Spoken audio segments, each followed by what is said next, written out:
This is Jimb. Jimb is a character from a series that I'm making up right now just to illustrate a point.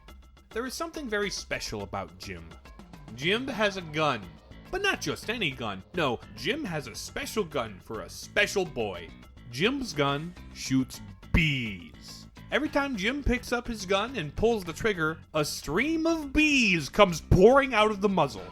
Within this series, there are plenty of other characters who have their own guns that shoot different things, but Jimb's gun shoots bees. Now, the most recent season of this show that only exists as a hypothetical example to make a point, ended on a bit of a mystery. A very important building burned down under mysterious circumstances. So, as they are wont to do, the fans began discussing and theorizing among themselves as to how the building caught fire. And while a lot of theories were proposed during the discussion, one in particular became rather prevalent in the online space. This theory posits that during the final scuffle, Jimb took his gun, pulled the trigger, and launched a fireball that set the building ablaze. There are plenty of guns that shoot fireballs in the series after all, and Jimb had a gun on the scene, and Jimb had a reasonable motive for burning down the building. But the problem with that logic is Jimb's gun shoots bees. That has been the only thing Jimb's gun has ever been seen to fire. Why then would a sizable chunk of the fan base come to the conclusion that it launched a fireball in this instance? Because it's convenient. It is convenient to say, guns shoot fire, fire burns buildings, and there was a gun on the scene. But I must reiterate that this gun does not shoot fireballs. Jimb's gun shoots bees. So where am I going with this? You clicked on what you thought was going to be a Zelda video, and here I am spouting total nonsense. Well, perhaps my point will begin to come into focus if we replace guns in this scenario with time travel. Replace fireballs with timeline splits, and replace Jimb's gun with the Gate of Time from Skyward Sword. The point I'm trying to get at here is that the Gate of Time is full of bees. Time travel, like any fantastical story element, doesn't strictly follow real-world scientific logic. But that doesn't mean it never follows any rules. Throughout sci-fi and fantasy history, time travel as a concept has been explored in several different ways and followed several sets of rules depending on the point the story is trying to make. But like any fantastical story element, it is always at its best when it is being consistent with itself and within those rules. Time travel and timeline splits have been a part of Zelda theorizing ever since both Wind Waker and Twilight Princess were set as direct sequels to Ocarina of Time, just following from the game's different eras.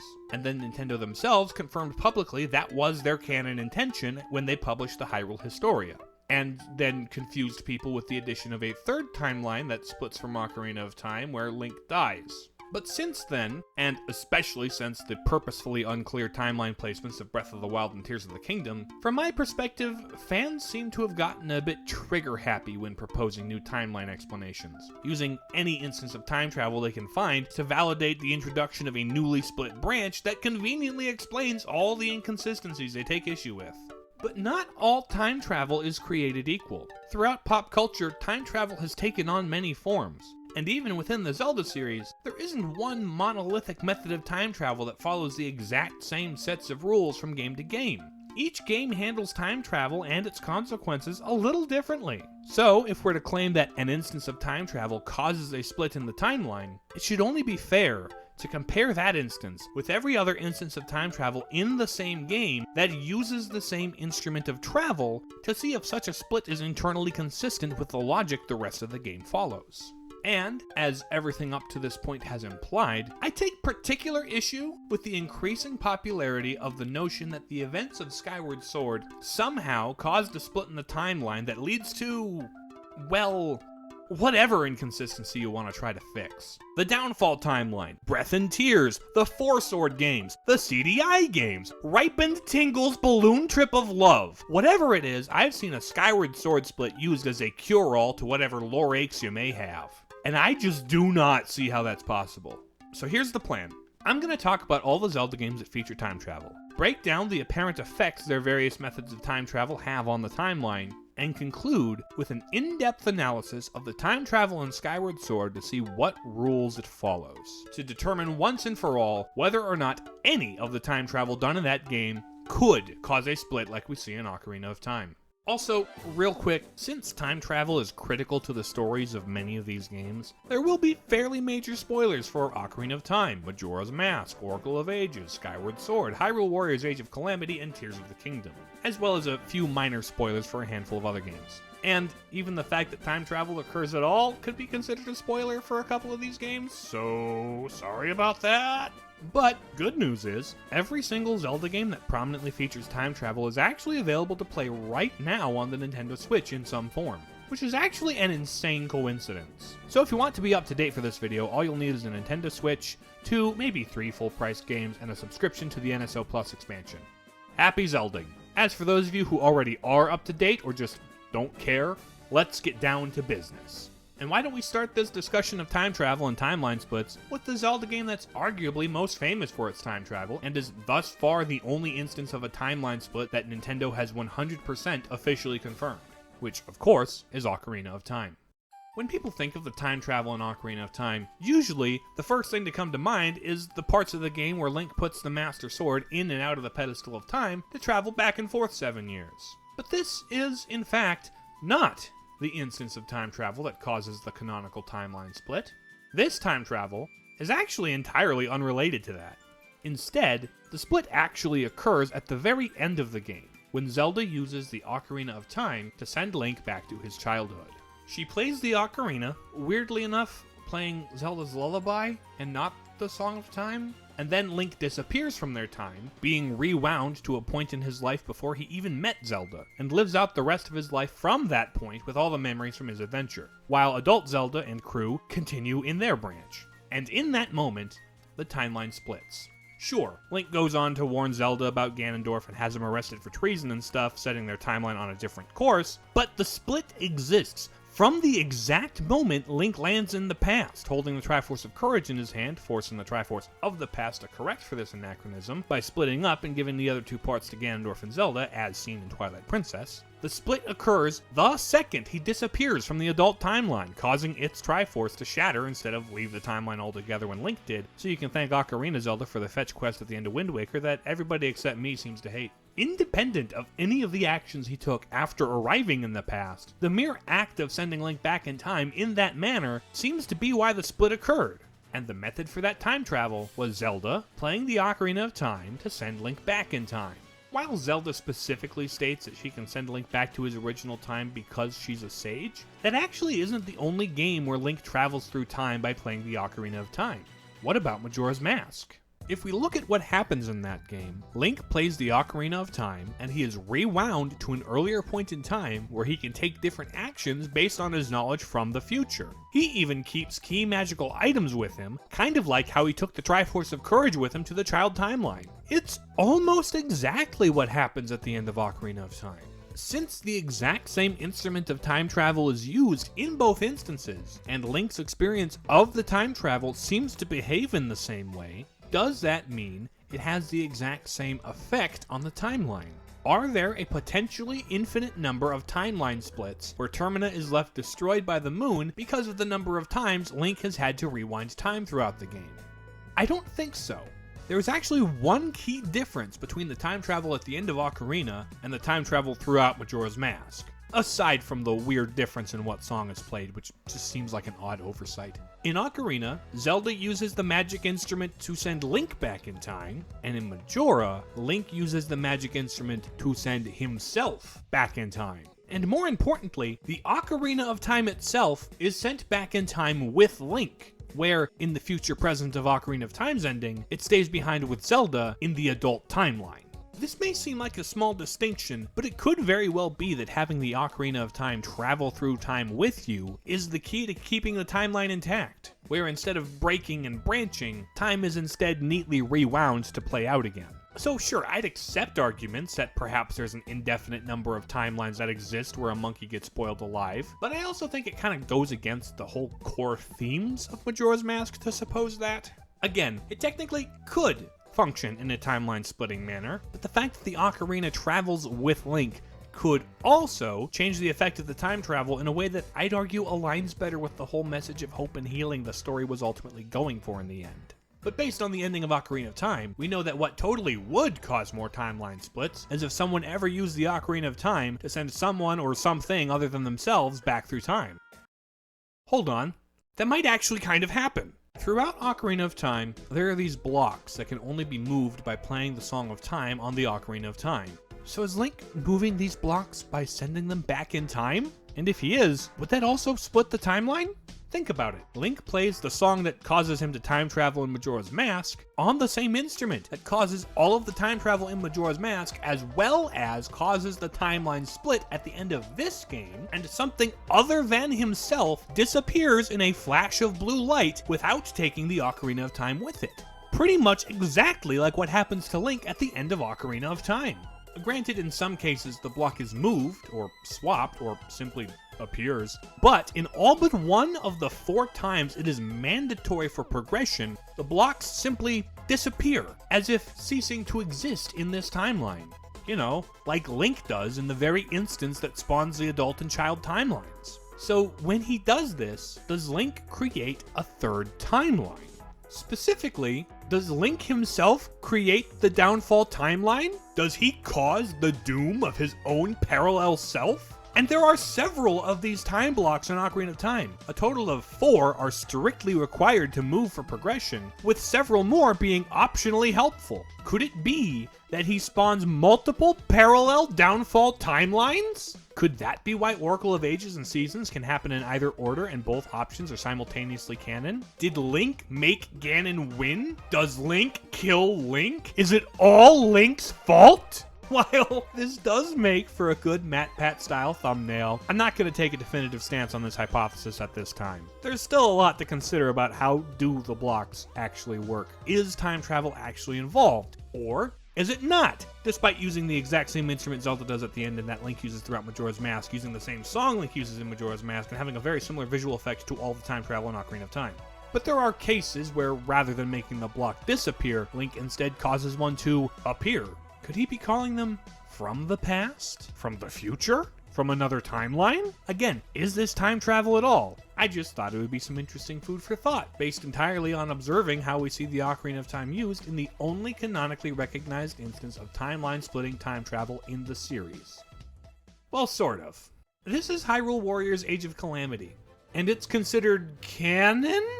Asterisk? It takes place during the Second Great Calamity, 100 years before Link wakes up in the Shrine of Resurrection at the start of Breath of the Wild, in a parallel timeline caused by the shenanigans of a time-traveling guardian. That is, if you consider any aspect of this spin-off to be canon at all, which is a discussion that can get a little ugly if you let it.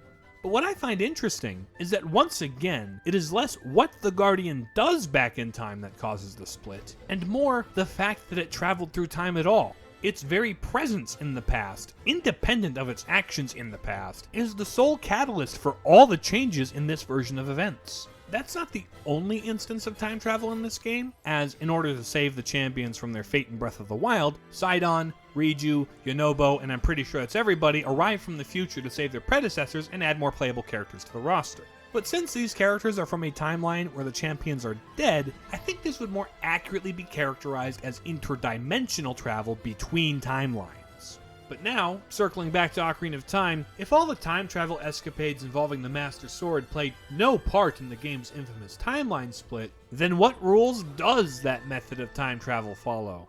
Well, now it's time to introduce our second major time travel category, a closed causal loop. The good old bootstrap paradox. This is the kind of time travel where the state of the present is dependent on future time travel to the past, where the events of the past that lead up to the instance of time travel were caused by that instance of time travel to the past in the future. It always has happened already, and therefore it always will happen. As an example, think about Harry Potter and the Prisoner of Azkaban. Some mysterious figure saves Harry from monsters by casting a spell from across a lake, allowing Harry to survive long enough to travel back in time and be the guy that casts the spell that saves his life from across the lake.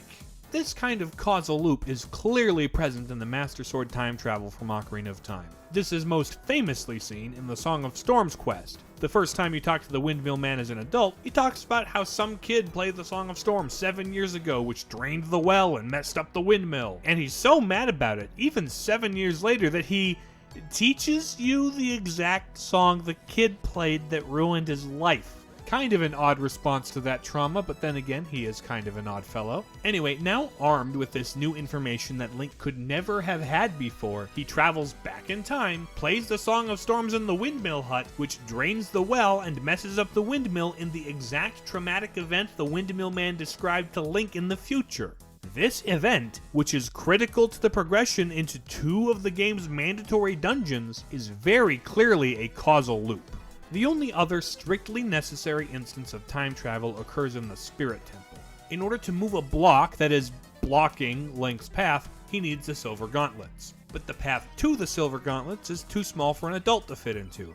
So Link goes back in time and returns to the temple, only to be met by Naboru. She's a Gerudo thief who says she is in no way loyal to Ganondorf, despite how all the Gerudo in the future talked about how the great Naboru is Ganon's right-hand lady. So in order to pass, she makes you agree to give her the gauntlets once you find them. But upon collecting them, a scuffle occurs where Ganondorf's twin surrogate moms capture and enslave Naboru, brainwashing her into being Ganon's top general, which we can see when we return to the future and fight her as an Iron Knuckle. Now, would Twinrova have been able to catch Naboru if she wasn't waiting for Link to finish putzing around? Maybe. But, given how the Song of Storms quest plays out, I find it more likely that it was her waiting around for Link to keep his end of the bargain that led to her getting captured and creating the future where she's revered as Ganon's number 2. But I would like to share one notable exception to this causal loop rule in Ocarina of Time.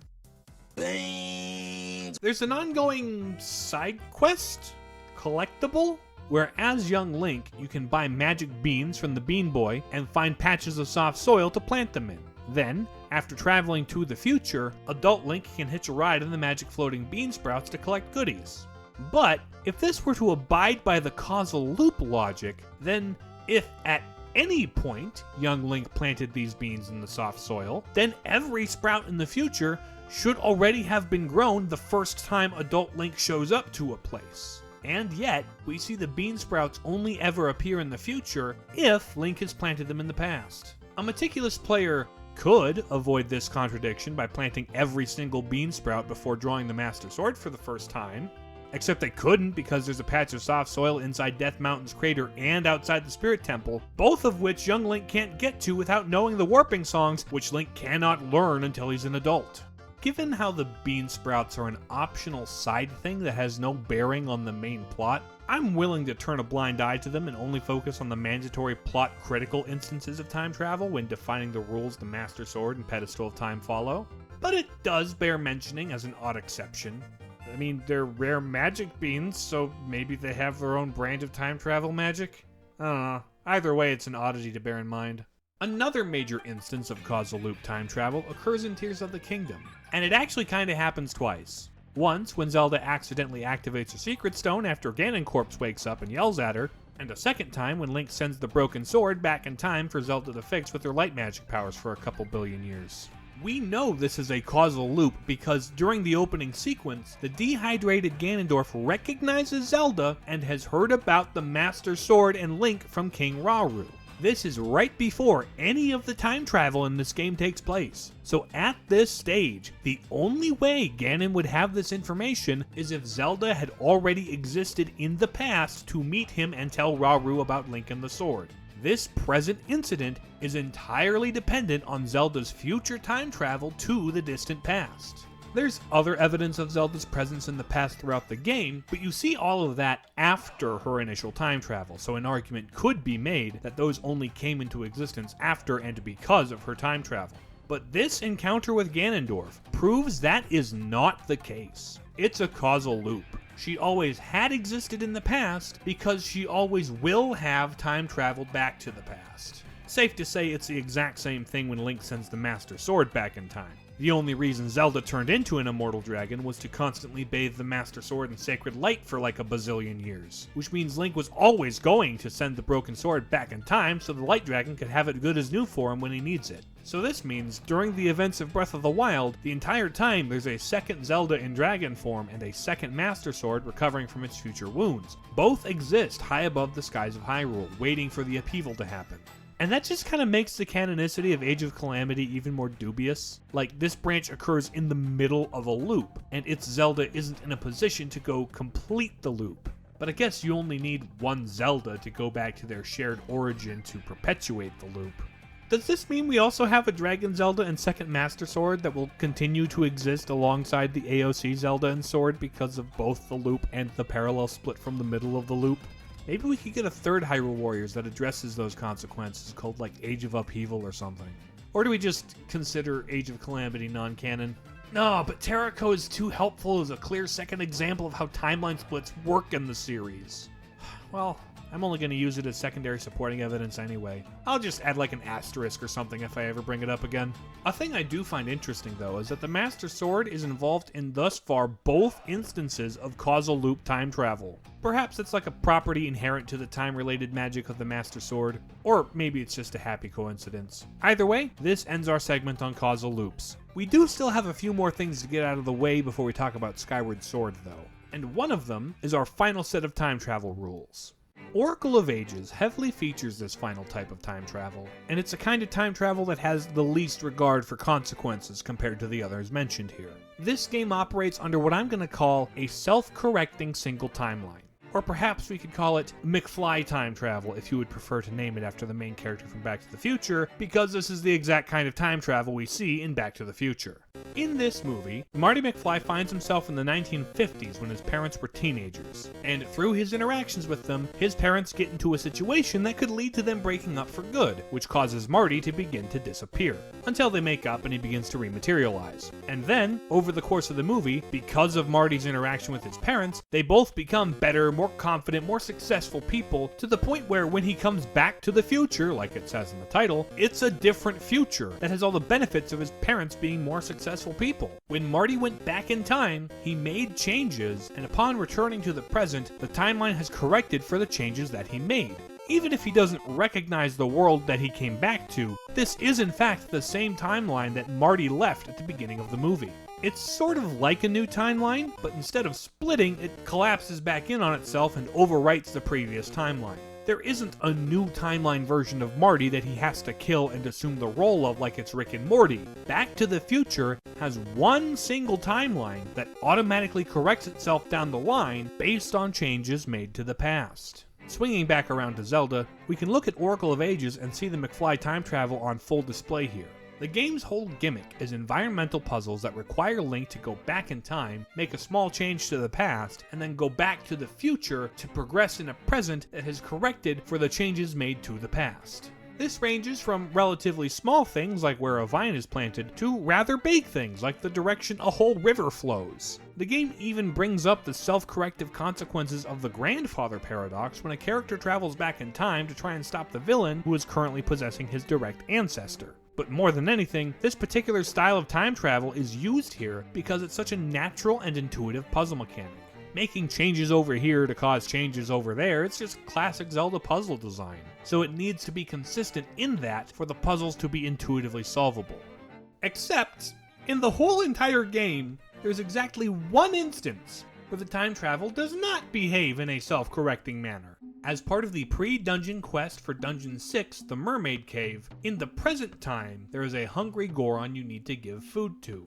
In return, he will give you his prized family heirloom, the Goron Vase. And then, what you have to do is go into the past and give the vase to his ancestor, who incidentally has always wanted something to hand down to his descendants as an heirloom, in order to get the next piece of the trading quest that will eventually lead to the key to the dungeon's entrance.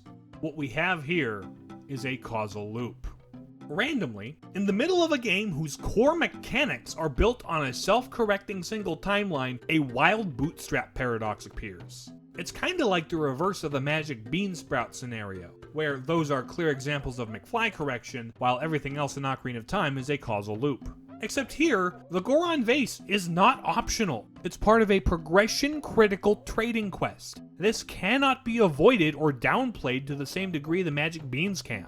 The Harp of Ages is able to play 3 different time travel songs. The Tune of Echoes, which opens time portals in specific places, the Tune of Currents, which sends Link from the past to the present without a portal, and the Tune of Ages, which allows for unlimited time travel back and forth between eras. As much as I would like to propose that perhaps one song creates causal loops when you play it and the others are of a self-correcting time travel nature, the fact of the matter is that mechanically they all function in a self-correcting manner within gameplay, in every single instance except for this one. So I guess at this point I'm forced to just throw my hands up and accept this as a plot hole. Time travel using the Harp of Ages follows McFly time travel rules, with this one singular dumb exception to those rules.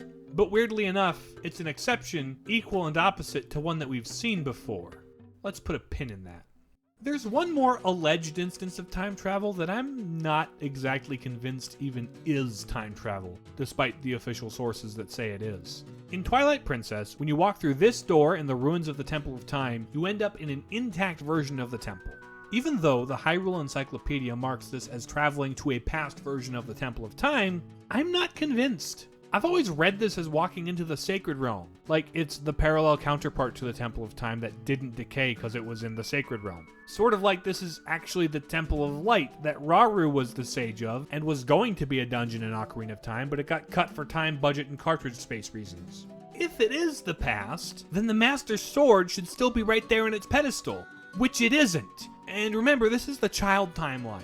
This is the timeline where Link was sent back at the end of Ocarina of Time and never drew the Master Sword. So there isn't even a window of opportunity between Rauru building the temple and the beginning of Twilight Princess where the Master Sword would have been removed. It should still be there. Plus, Zant broke the Mirror of Twilight just now, so why would a shard of it be held by a monster in the past? Did he send it to the past? If so, literally how even?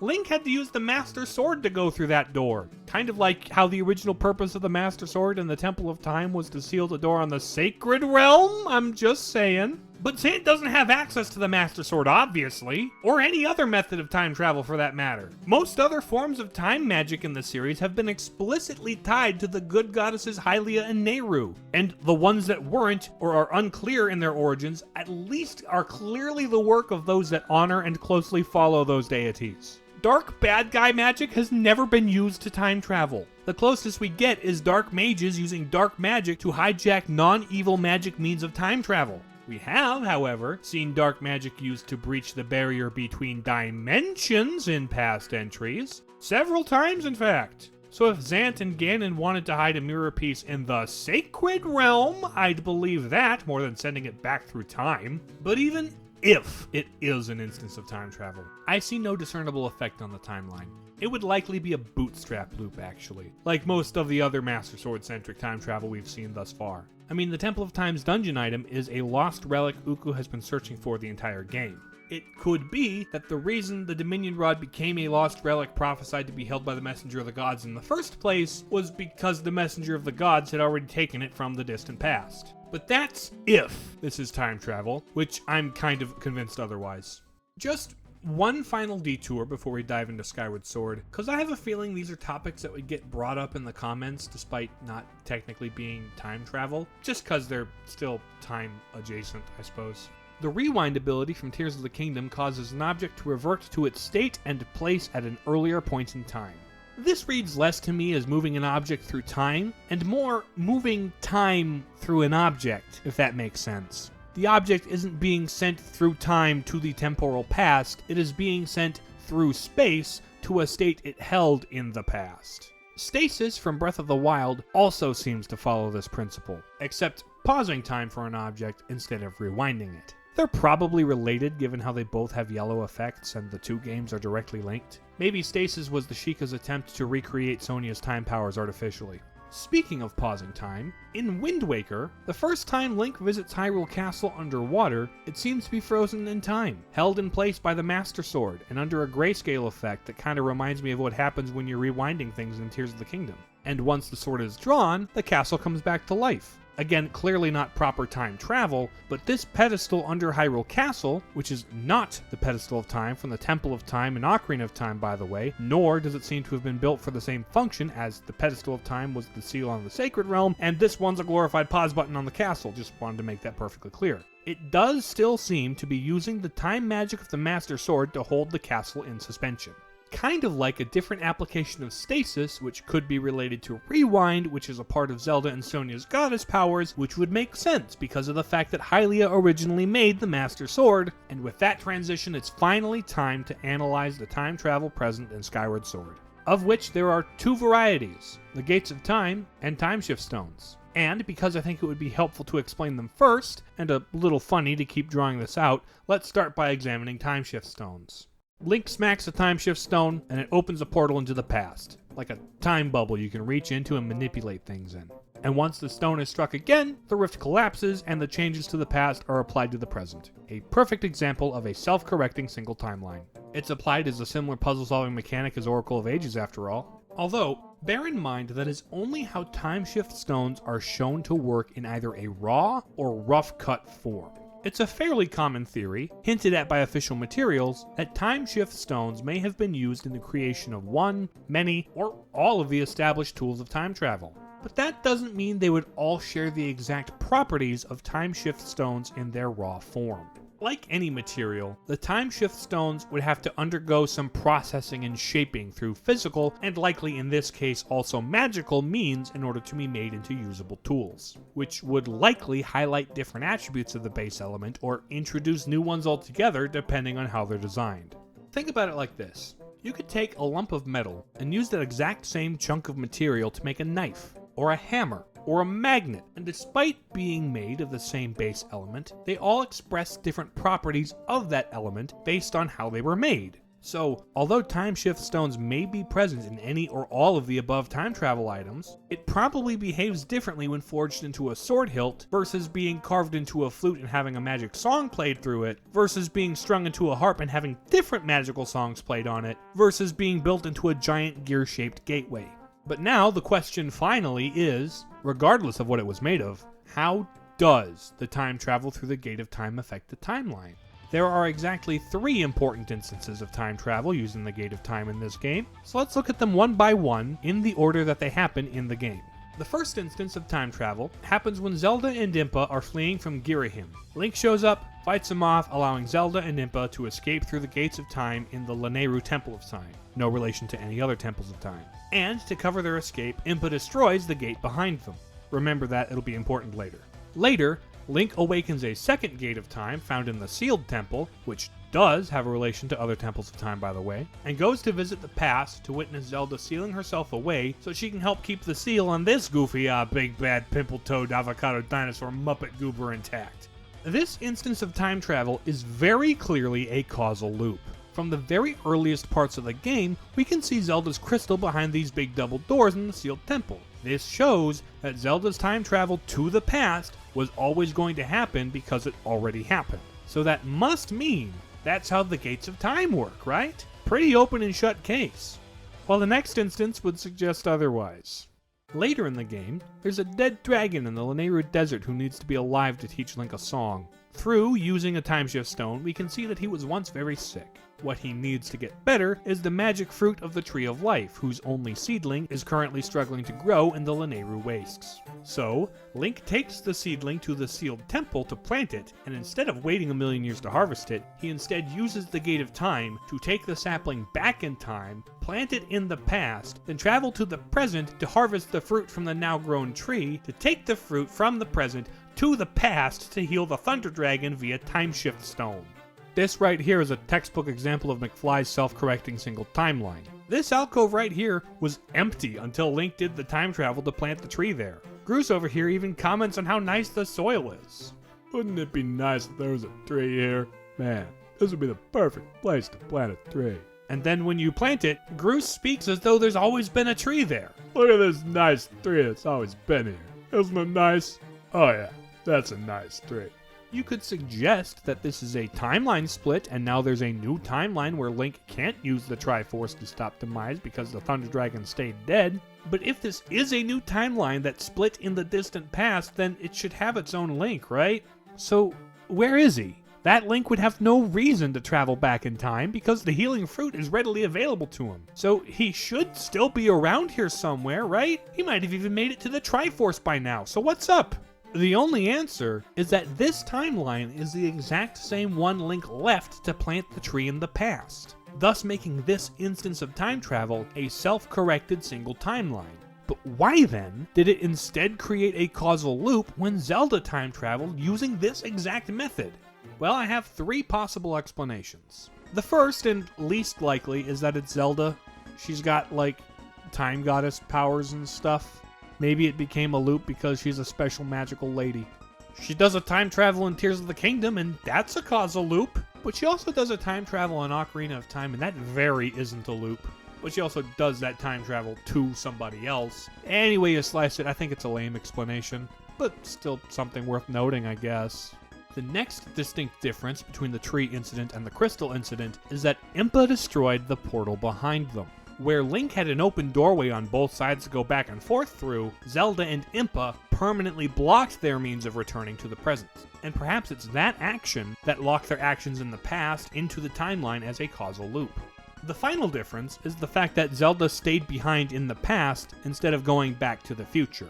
Even when Link arrived, having opened a back door for her to the present, she chose to remain in the past. And it may just be that staying behind to live it out means the events were locked into a loop, but the action of returning to the future somehow causes it to not. Saying it out loud, that's kind of dumb. Funny thing is, intuitively, one would think that either of those explanations would cause a timeline split instead of a loop. Going back to manually live out the rest of history is what happened in the split in both Ocarina of Time and Age of Calamity. And violently destroying your means of time travel while you're still going to the past sounds like it could cause damage to the timeline, but clearly that's not the case here. Link does travel back in time through the other gate of time to witness Zelda sealing herself away, but that doesn't necessarily make that instance of time travel a causal loop. It could be that Zelda, who traveled to the past through a different door that was blown up, always will seal herself away because she always did, but whether or not she got to say her goodbyes to Link is an element of history that was altered through Link's involvement. Yes, this is very funky.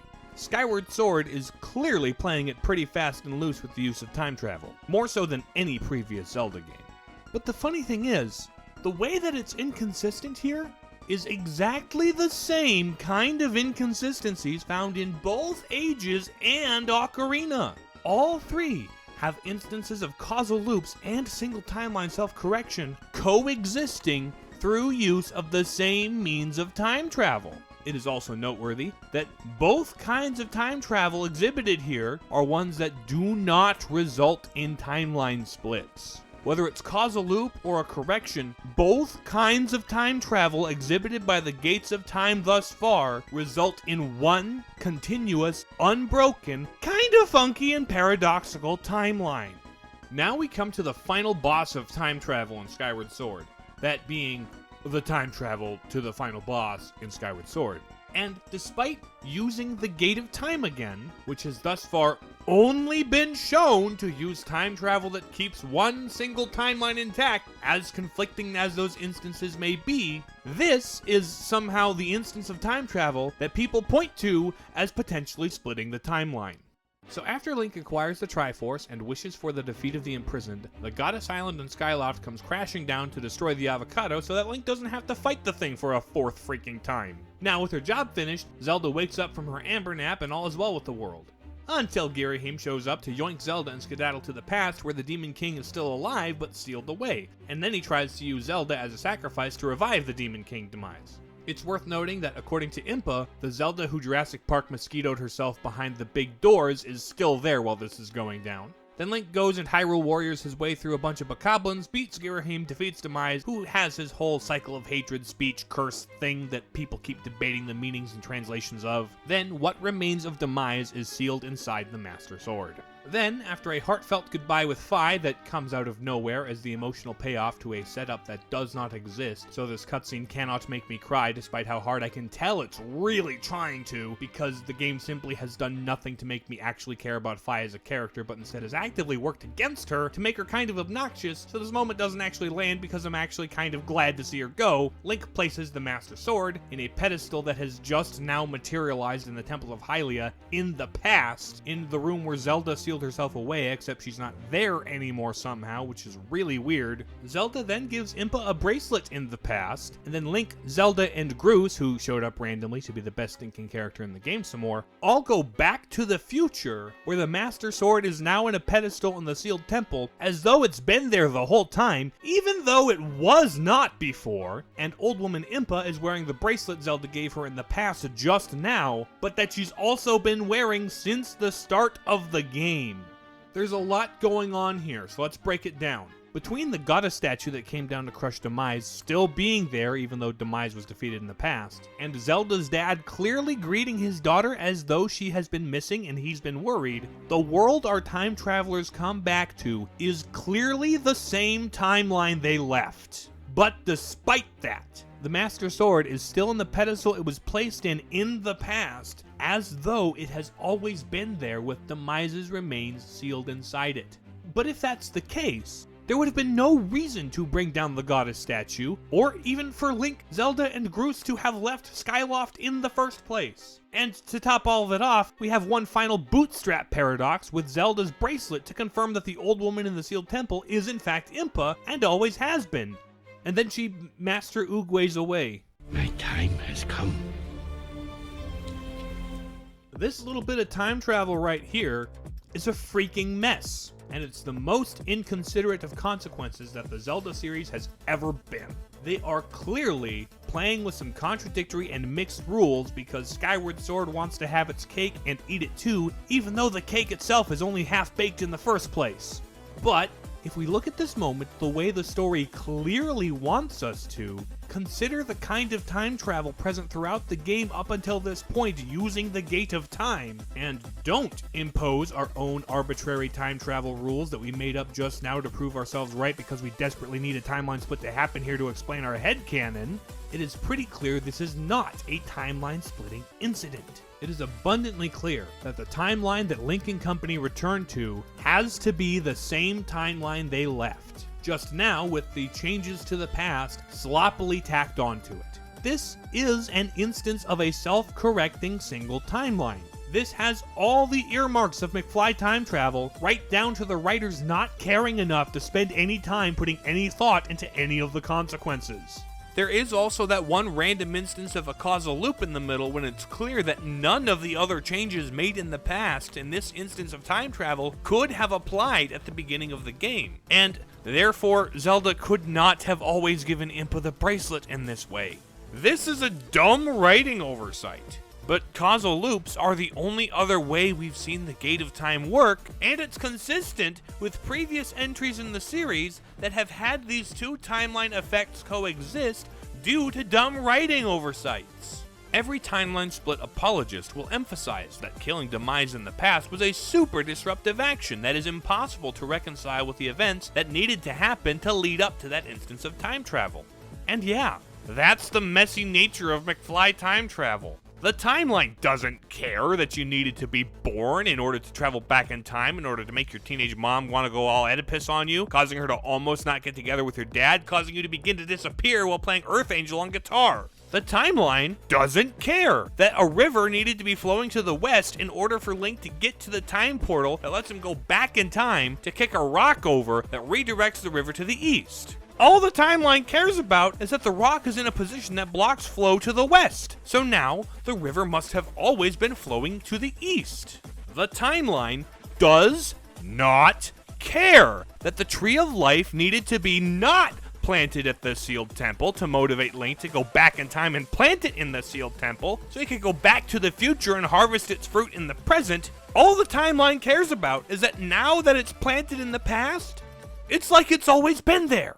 And let me remind you, neither of the other two timeline splits in the series up until this point depended on what actions were taken in the past. The reason these splits happened at all was because time travel happened at all. The moment after Zelda sent Link back in time, her timeline continued to exist. Perhaps because the Ocarina of Time was still in it. Regardless of what Link did in the past, the split didn't happen because he warned Zelda about Ganondorf and had him arrested. It's because Zelda sent him back in time to begin with. In Age of Calamity, the exact moment Terrako jumped into the past, taking a sample of Ganon's malice with him, was the exact moment the timeline split. Regardless of anything he actually did, the fact that Terrako traveled to and existed in the past at all is the thing that caused the split. The only definite examples of timeline splitting time travel have nothing to do with the actions of the time travelers in the past. So why is that suddenly the case here? And furthermore, why are we allowed to cherry pick when it does and does not split based on those actions? If the timeline splits when Demise died in the past, then it should also have split when the Tree of Life was planted and Link could heal the Thunder Dragon. If you were to actually apply this logic consistently, you'd have 3 timelines coming out of Skyward Sword. One where Demise dies in the present, one where he dies in the past, and one where he rises and takes over because Link could not heal the Thunder Dragon. The consequences of both actions would drastically change the outcome. In one case, a demon lord died in the past when he didn't before, and in the other, a divine immortal dragon doesn't die in the past when he did before. Both changes seem roughly equivalent in their magnitude if you ask me. In fact, I'd argue planting the Tree of Life would lead to an even greater timeline divergence than just killing Demise in the past. Either way you slice it, whether it's past or present, Demise is defeated by Link. That doesn't change. But if Link can't save the Thunder Dragon, then he can't get the Triforce, then he can't stop Demise, and then Demise can break free from his seal and win. But all of that blatantly ignores the one time Zelda went back in time to bootstrap her Amber Hypersleep Pod into existence, which is clearly time travel of a non-timeline splitting nature using a Gate of Time. If time travel using the Gate of Time splits the timeline, then it should act that way consistently. If this is supposed to be a gun that shoots fireballs, why is it full of bees? But if we take every other instance of gate time travel as the non-timeline breaking events that the story clearly wants us to read them as, then how can we still insist on Demise's death causing a split? If it shoots bees, why would it arbitrarily shoot not bees? Only when it's most convenient for our theories. Look, I get it. This game's treatment of time travel is a disheveled mess. There's also bootstrapping and McFlying going on at the same time. And in this instance, with no possible gate-bombing explanation for their coexistence. But at the very least, it's a pattern of behavior that has been established earlier in the game. But to presume a timeline split here is to impose a new function on the Gate of Time that it has shown zero signs of being a thing that it can do. Also, funny thing about the Gate of Time is that in order to activate it, Link needs to use a fully powered Master Sword to skyward strike it. And the Zelda Encyclopedia goes one step even further in describing it to say the Gates of Time operate by way of the divine force that dwells within the Master Sword. So if the same magic time force in the Master Sword also powers the Gate of Time, then it would only be logical that they function more or less the same. And what rules have we seen the Master Sword follow in previous notable entries of the series? Causal loops, and oddly enough, single timeline self-correction coexisting in the same game. If someday Nintendo did confirm that there was a timeline split in Skyward Sword, I would be forced to take them at their word. It's their series to ignore the rules of, after all. I mean, hopefully it would be accompanied by some kind of wider explanation of how time travel is treated in the series that justifies it. But until such a time, I'm sorry. Nothing else in this game or any other gives me any reason to believe that the time travel that takes place throughout Skyward Sword is of a nature that could cause a split. Anyway, sorry if it felt like I was attacking you or your alternate timeline theory in particular. I do not mean to put anyone else or their theories down, but I also think it's important that when crafting theories, especially ones that we want people to take seriously as potential solutions for canon issues, that we should apply our logic in a way that is consistent with both ourselves and the series we're theorizing about. Anyway, let's make an attempt to be civil in the comments, shall we? Although, the less civil of the comments would likely have not waited until they were this far into the video to make their uncivil comments, so to those of you who did make it this far, thanks for watching. If you haven't already made up your minds about doing the YouTube things by this point, there's probably no convincing you. So, I guess, yeah, I think that's it. I'll talk to you later. Love you, bye.